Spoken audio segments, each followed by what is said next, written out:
Good afternoon, everyone, and thanks for joining us. I have the pleasure of being joined with Sophie Stevens from Ground Control. Sophie and I have been working on putting together this series on behalf of BEBA.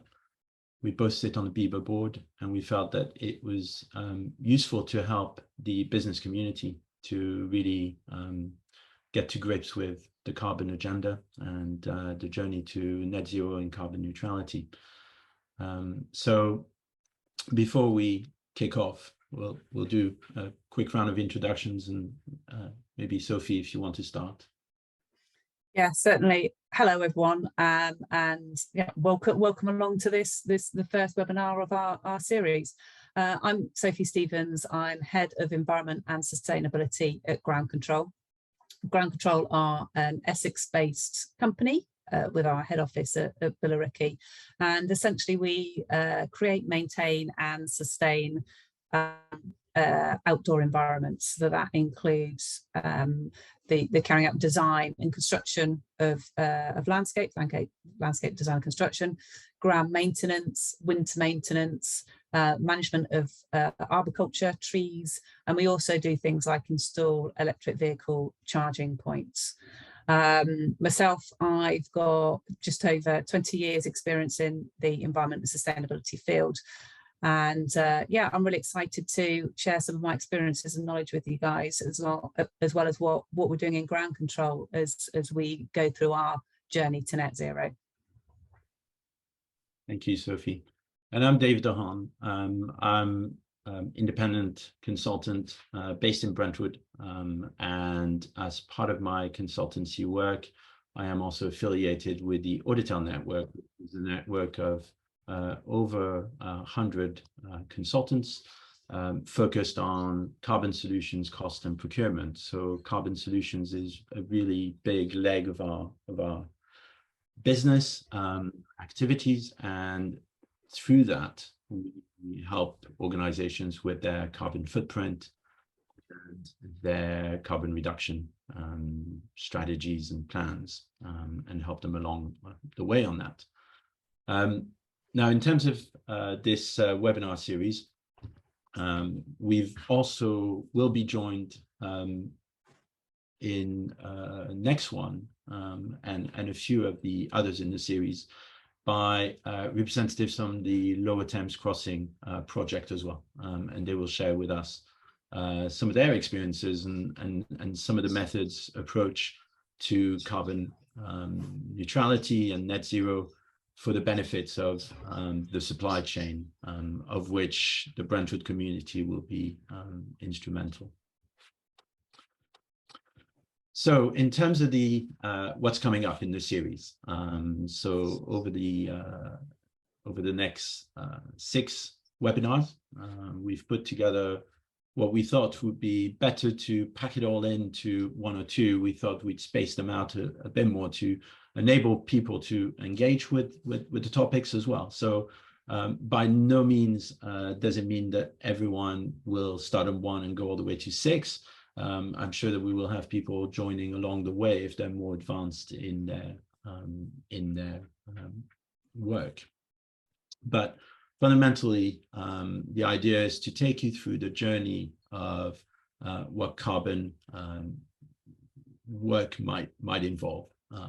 So we'll start today fairly lightly with what net zero and carbon neutrality actually mean, but we'll move in next webinar next week around really how to start working towards neutrality and net zero. So what are the possible steps that a business can take? We'll then, in 2 weeks' time, we will then move on to a much more technical session, which will be really focused on the carbon footprint. So how do you go about measuring your carbon footprint, and what are the steps that you need to take to do that? We'll have a short break in terms of the cycle, because we've got the business showcase on the 5th of October, and all the BEBA board will be at that showcase as well. And we will resume the series just after the showcase with the carbon reduction webinar, which is really focused on concrete steps that organizations can take to reduce their carbon and make headway in that regards. The fifth webinar will be really focused on what do you do with what you haven't been able to reduce. So what's left of your carbon footprint? What can you do about that? Can you offset it? Can you capture some carbon? And there are various ways of doing that nowadays. And also perhaps touch on the circular economy aspects.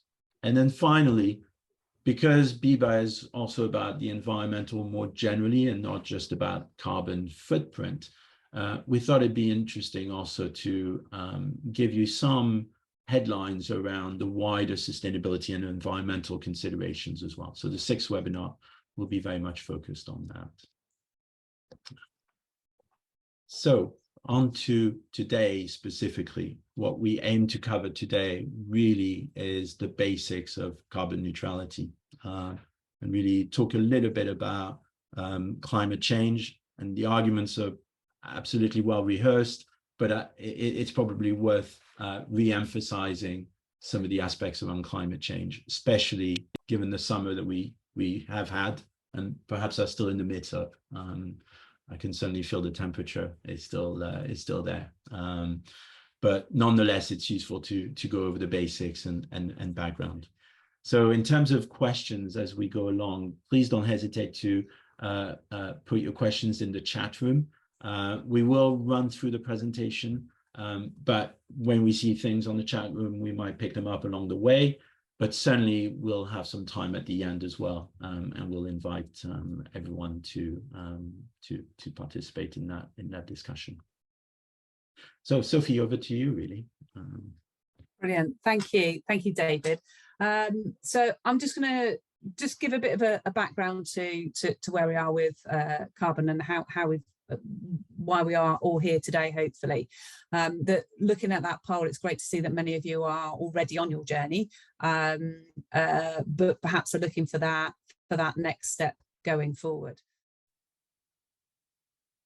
I'm sure that most of you are here because you're wanting to make a difference, and there's a recognition that we are seeing changes in our climate and we are seeing the world starting to warm up. What this graphic shows is how temperatures have changed from beginning of the industrial revolution to where we are now. And as you'll see, to start off with, temperatures are reasonably quite cool, but as we get into the 90s and to now, you can see those oranges and the reds coming through, showing how the temperature is globally increasing across across all areas of the globe.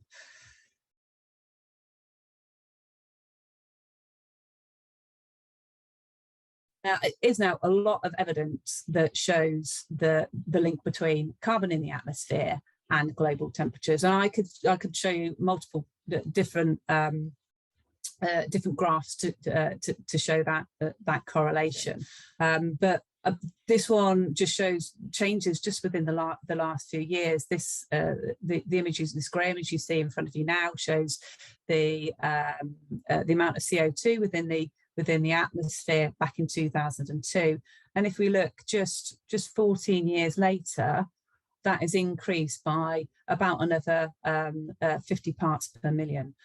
And that increase is continuing going forward. So if we want to maintain temperatures that we've got now and the climate that we've got now, it's important that we manage the amount of carbon dioxide that we're putting into the atmosphere.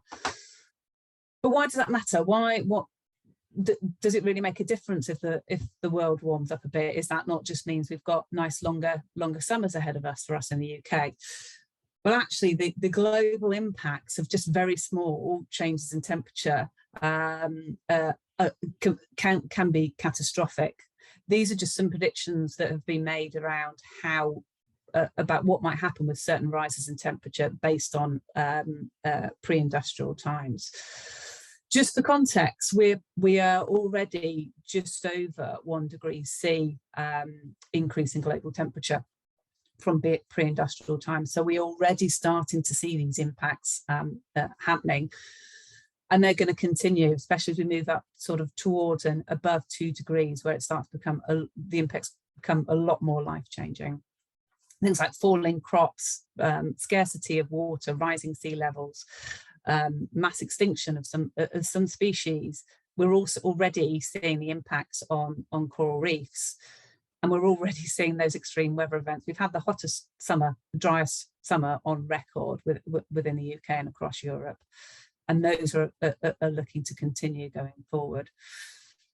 And if we get sort of much above 2 degrees C, we run the risk of what we call these positive feedback loops, which means that as the temperature increases, it causes more carbon to be released into the atmosphere, which then increases the temperature, and you end up with this ever increasing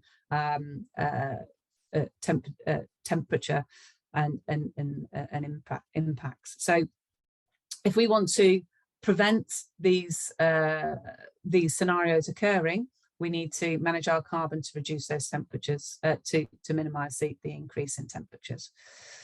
And this is well been recognized, and probably the biggest turning point was the Paris Agreement that gets talked about quite a lot, which happened back in 2015, where there was an unprecedented amount of countries that stood up and said, we need to do something about this. We need to prevent these increases in temperature and global warming and the amount of carbon that's being released. So there's a commitment to be net zero, to be carbon neutral by 2050, and to look to keep global temperatures well below a 2 degree increase. In fact, since then, there's been much more of a focus saying actually 2 degrees isn't enough.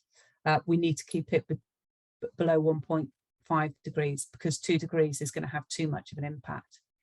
This just shows some of the differences about the magnitude of how those impacts will play out with just a 0.5 degree from 1.5 to 2 degrees.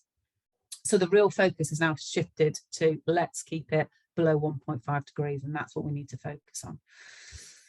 So this was global. This is what we decided as a global nation, and then following on from that was then taken into the UK. So we were the first to set a net zero target for 2015, get that written into our legislation. So the Climate Act of 2019 committed us to that net zero by 2050, and then in 2021.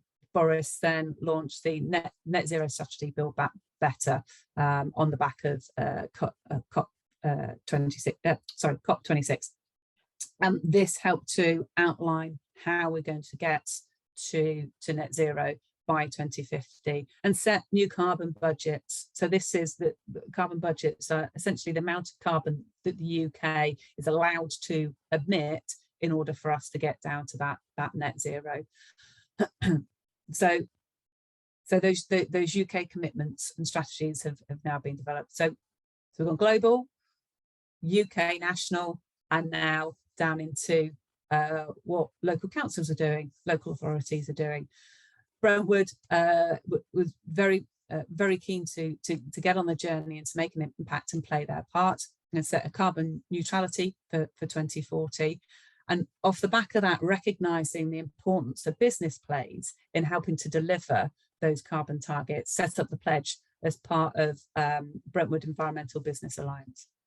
So hopefully we've got everyone on the call has signed up to that pledge and is committed to playing their part in helping to get us to carbon neutral by 2040 and go on to be net zero, true zero by 2050. But in fact, it's not just local authorities that are doing this and government in general. It's actually businesses are recognising actually it's really important that we play our part, and there's lots of large household names who have signed their own climate pledges. This is just one of a multiple of different climate change pledges that have been set. And this one's about committed to going 10 years earlier than the Paris Agreement. So the Paris Agreement was net zero by 2050. This is about these companies go, well, we need to go quicker, we need to go sooner, we want to be net zero by 2040. So lots of pledges, lots of commitments. And it's great that big businesses are doing that. But as smaller businesses, there's a really important part for SMEs to play. Firstly, as being part of the supply chain of quite a lot of those large organisations, and the supply chain to government as well. SMEs, we actually make up about 50% of business carbon emissions. So it's a significant amount, and it's actually 30% of all UK emissions are from SMEs. The British Business Bank sent out a survey to a number of SMEs to get a feel on where they are for their carbon journey just ahead of COP26. And this showed that most SMEs have low intensity carbon emissions, but there's still a lot that they need to do in order to make an impact. So this showed their transition to their ability to transition to a low carbon economy. So it's probably about 50-50 split. So about half of SMEs are prepared, but half aren't quite prepared yet. And moreover, what it did show is, although some are relatively prepared, actually those taking action and doing and making concrete steps going forward, there's actually not there's less doing that than actually what we need to, as this graph shows here, that actually there's over 40%, over 50% that actually aren't actually doing any action at the moment. That's not necessarily for want, it's perhaps not knowing what direction to go in. Hence why we're all here today on this webinar, to find out a bit more about what we can do and how as SMEs we can take things forward. I'm now going to hand over to David, who's going to take you through the science of carbon and how we manage it going forward. Thank you, Sophie, for that really worrying introduction in many ways. But I think we were all aware of some of the challenges that we face across the planet. So now, the second part of this webinar is really to talk a little bit about carbon and to give you a sense of why it is that carbon emissions are particularly being monitored in that context. So why carbon? Back in the Kyoto COP several decades ago, the scientists really identified at the time 6 greenhouse or gases that have a greenhouse effect, but now they're recognized to be 7 of them. And what those scientists have done is they've looked at the impact of these gases and the greenhouse effect, the severity of that greenhouse effect on the planet, both from an intensity but also from a duration perspective. And what they've tried to do is to then simplify it back to a simple measure. And thus, we use carbon emission, carbon dioxide emission, as the shorthand for greenhouse gases. But you have to be aware that there are some others that are much more, in fact, significant, but in terms of their intensity and severity, but they are brought back to a carbon dioxide equivalent.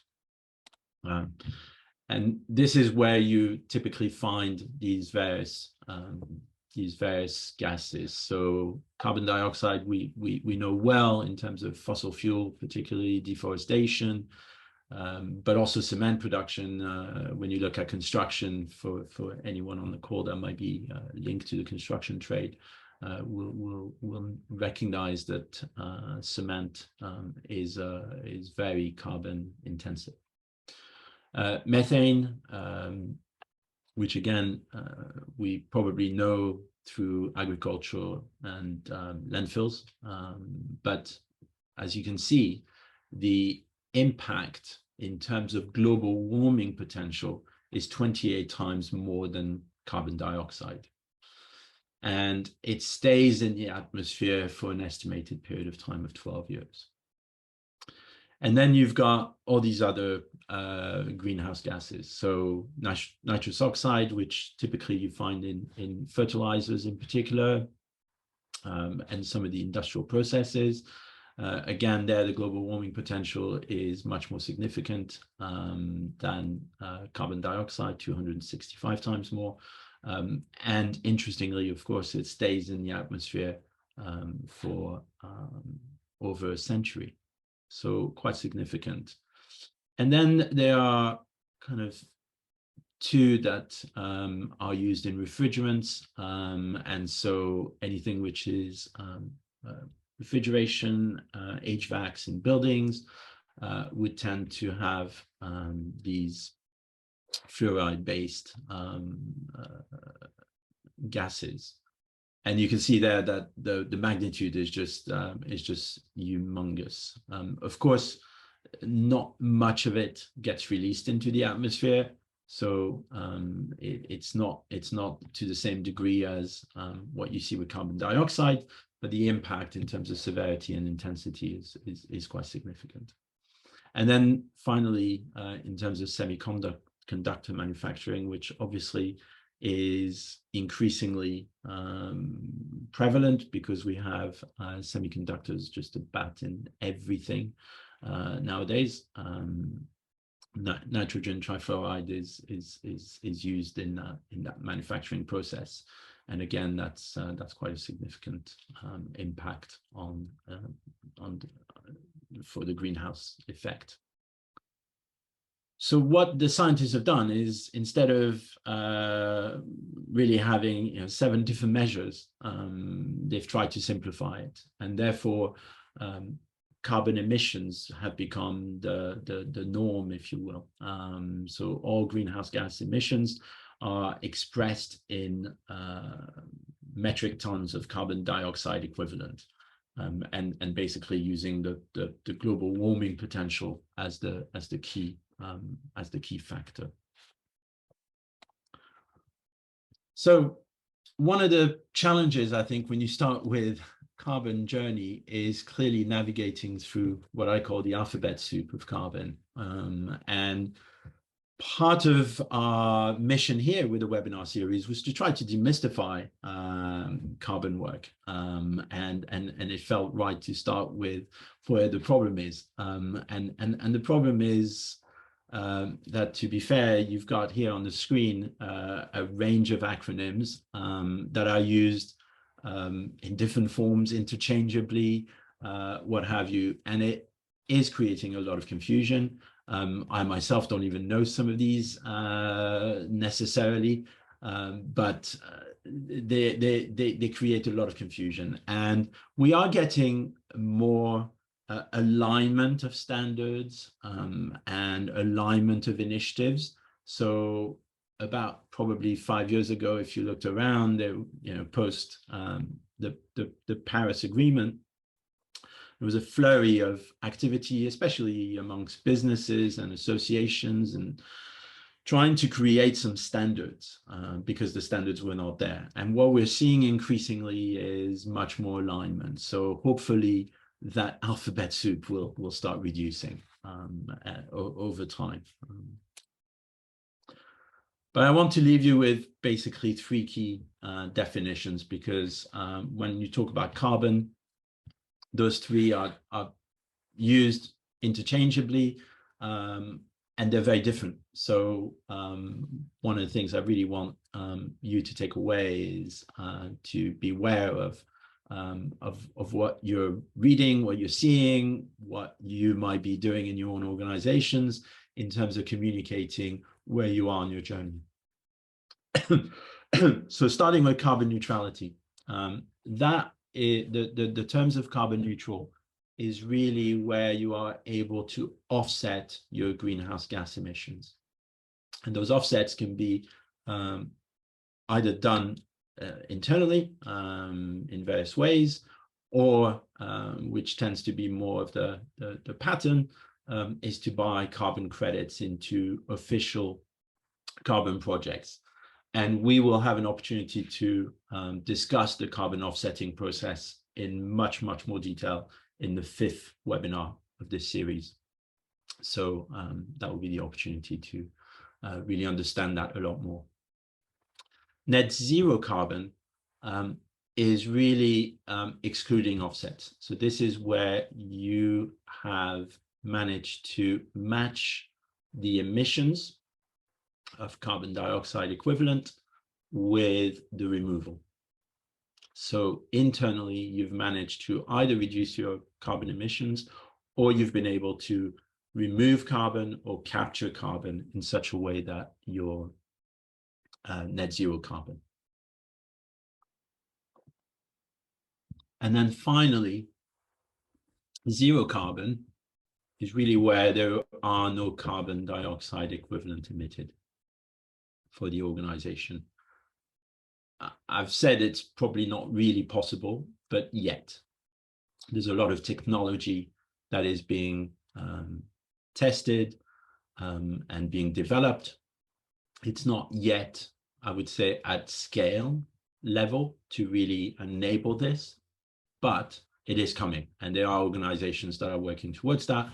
Most notably, Microsoft is probably the first company that actually came out announcing that they were targeting to not only go to zero carbon on their existing business, but to also carbon capture their legacy. And that is a huge legacy. So they're effectively looking to go into what they said negative carbon, but then had to retract because it got very confusing for people. So where are we? Obviously, Sophie mentioned the Paris Agreement and the commitments that were made and the cascade of those commitments that were made. And there's no question that if you also add the COP26 commitments that were made in Glasgow last year, large part of the world is now got some sort of nationally determined contribution, an NDC. However, they all have different timescales involved with them. Now, the Paris Agreement really was targeting the 2050 as the maximum level where we would get to net zero, but by 2030, the target was to aim to not be above 1.5 degree increase in global temperatures. And interestingly, global warming is a bit of a misconception in many ways, because it sounds really nice and cuddly, but actually it's not. And really, we should probably talk about it as global heating or climate crisis rather than global warming. But where we are today is clearly some way off. So Climate Action Tracker monitor the targets that have been set by countries, and they monitor where the policies that have been put off the back of those targets and the impact that they will have. And if you look on this slide, they're estimating that certainly there is a big gap to meet the 2030 ambition to really get to where we need to be. So there's obviously much more that needs to be done, and we need to really scale up significantly and move up that curve. And the cost of not doing that is just too high. It's just significantly too high. And it's not just in far places, and therefore we might feel comfortable that it's not going to hit the UK and, you know, the devastating impact that we're seeing in Pakistan this last month is potentially around the corner, even for temperate climates, historically temperate climates such as the UK. And Climate Central have a tool where you can do a bit of a modeling of different aspects. But in this one, I've looked at what's the impact for the UK and Essex, particularly around sea level rise, which clearly with the not only the heating of the oceans, and we know that that is creating a rise in the sea level, but also the precipitation, the expected precipitation increases, means that actually flood mapping is becoming really important. And so when you look at the Essex map, you can see that there are lots of hotspots in terms of this is a projected land below tide line by 2100. If you were on a 2-degree increase scenario. And clearly there are some places where we are at risk in Essex, and whilst the Brentwood community might not be directly at risk, no question the whole ecosystem in which we operate will be at risk. So the action really needs to be taken now. But beyond the climate change argument and what we might be seeing in terms of planetary change, there are now market forces that are really mounting the pressure for any organization to start looking at the carbon footprint and to start reducing the carbon footprint. Starting with the consumers, we know that consumers are increasingly demanding more evidence of green agenda and looking after the planet. And that's particularly so when you look at the demographics amongst the millennials and Gen Z, who are very, very hot on this issue. Legal reporting, any statutory reporting, legal reporting, some of it is already there. For maybe some of you are already needing to do SCCR, but there's no question that that's going to be increasing as well. So the level of scrutiny from the regulators, for those that are regulated, from the legal requirements, just from a statutory company reporting perspective, that is just going to be increasing. And then clearly you need to look around at your competition. Some of your competition might already be ahead in that sense, because they've taken the steps. So we all have really a big ask here to look at.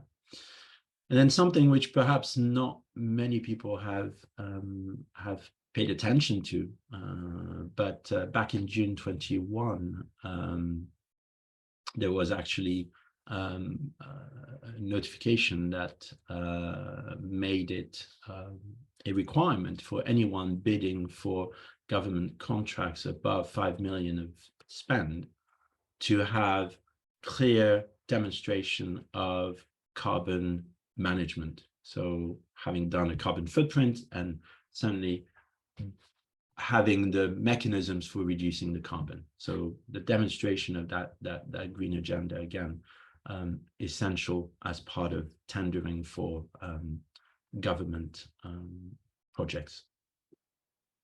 And certainly, as Sophie alluded to as well, in terms of the larger organizations, if even as an SME, if we are part of the ecosystem, the supply chain of a larger organization, that requirement for carbon footprint and carbon management will be there as well.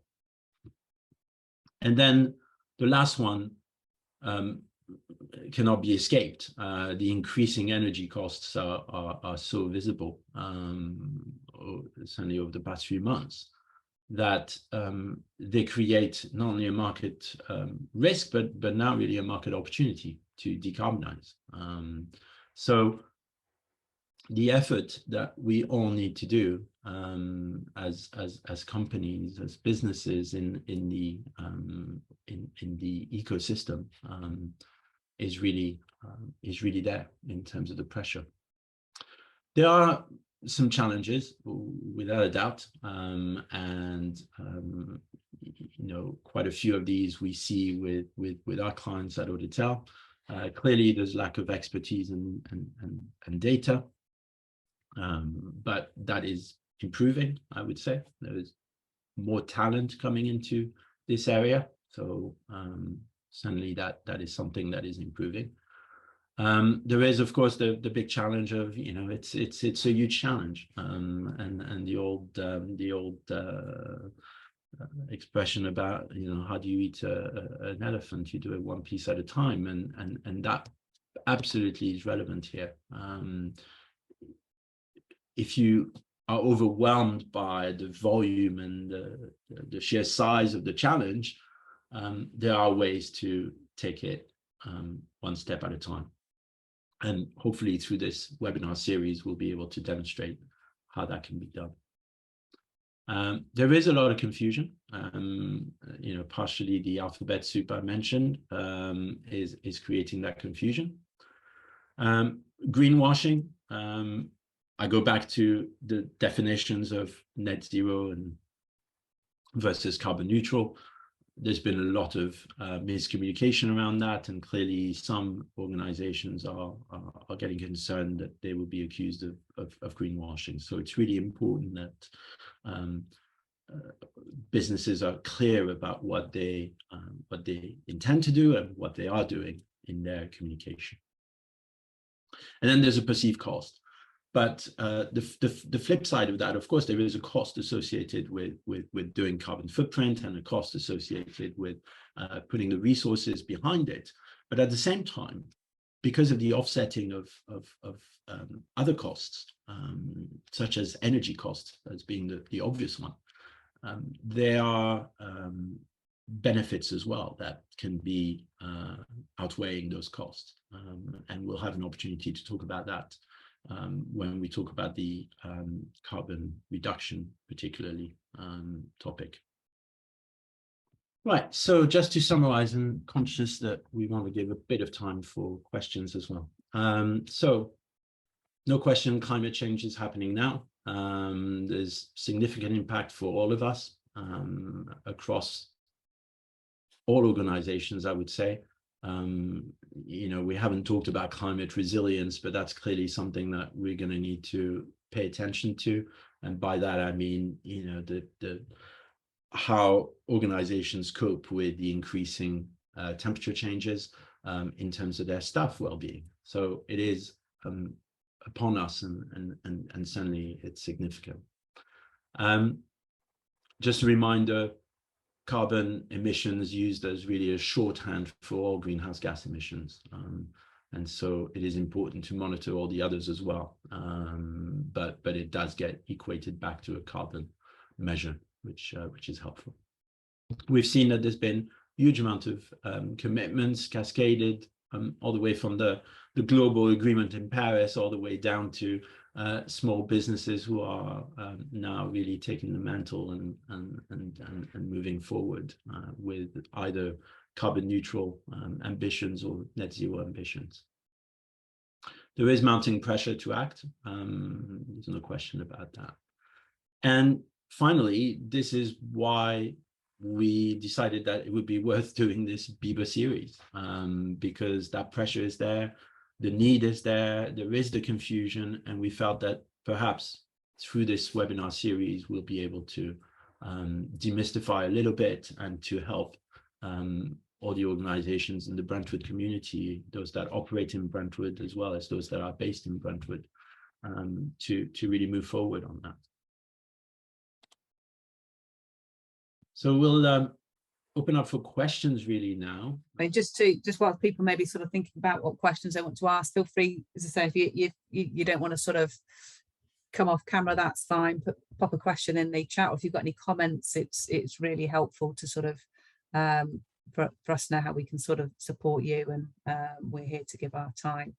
But yeah, just as a kind of an additional summary, I think it can be, carbon and climate change can be seen as quite overwhelming, but actually if we all do our little bit and play our part, it's the best way in which we can solve the issues, and coming together as communities and collaborating and working as is the whole ethos of BEBA, is the way we're gonna find the answers and solutions to what we want to do. And we've got a few questions coming through now. Lots coming through. Excellent. Right. Pick some of these up. Yeah, Caleb. Yeah, the maps are worrying. No question about that. And we haven't shown, London. I'm strategically minded because that's my background, and it never ceases to amaze me that actually there is this premise that London is going to remain the capital of the UK, and there may become a point where actually that's unsustainable if we do not act, because when you look at the London map from a flooding perspective, it is quite worrying as well. So yeah, I share your concern there. Julie, any plans to build a self-help community around BEBA? I think it's one of those topics that we touched on at the BEBA board, kind of further down the track. We're kind of taking, I guess, baby steps to help the community initially, but certainly the next things that we were discussing was to have clinics, workshops, which might help the community as well, in that sense, especially if you start having people from similar organizations, without necessarily being absolutely the same organization. Sometimes they can share best practice or good practice, maybe not best practice, but good practice, and learn from that. So certainly something that at the BEBA board we've discussed, but haven't really kind of worked on a solution yet. It's fair to say.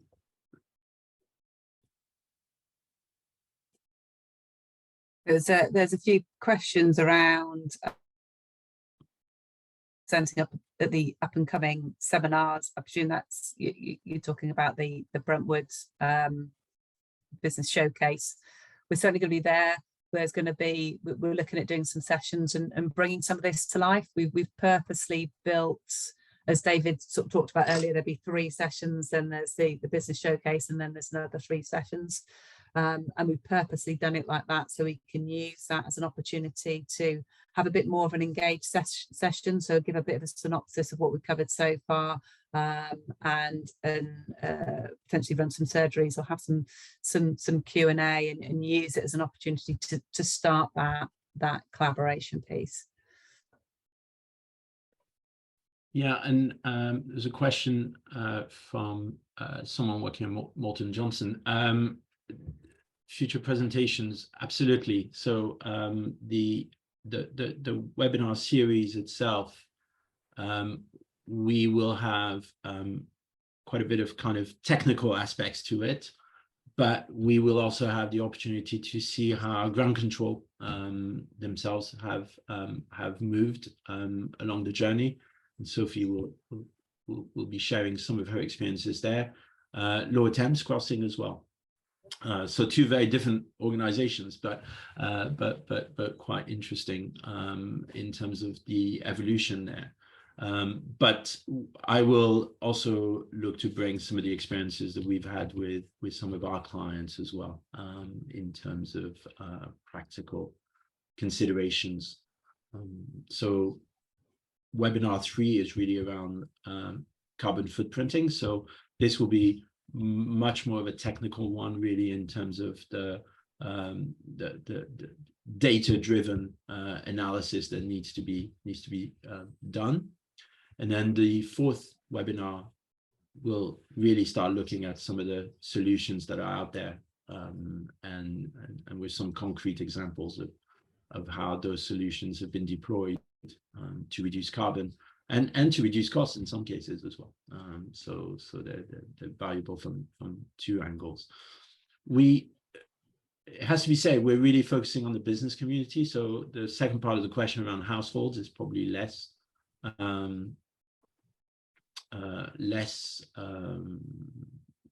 touched on, I would say. It's something that, including myself in my own house, struggle to get the right advice, to be honest. So I think that's something that is needed. But BEBA, we're very much focusing on the, I guess, on the business community at this stage. I think it's probably worth we obviously have these Q&A sessions, and I think we'll potentially reword them as a bit of an open discussion at the end of the sessions, to give you opportunities not just to ask questions, but if you've got bits of good practice or you've seen things elsewhere that you think are good, please use that as an opportunity to share, or if you're facing some challenges, then do share those, and we can be here to sort of share our thoughts on that, and help point you in the right direction. I see that Julie's also made some great suggestions there about some peer-to-peer workshops.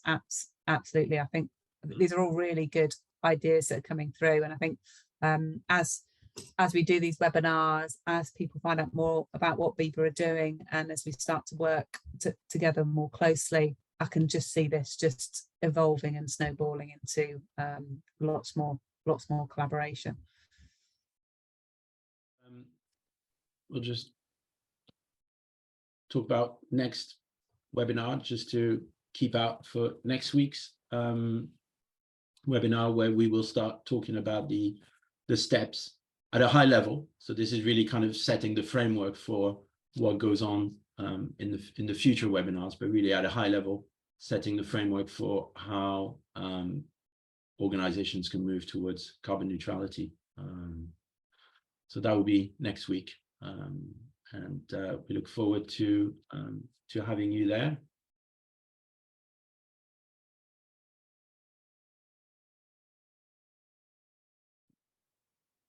Thank you.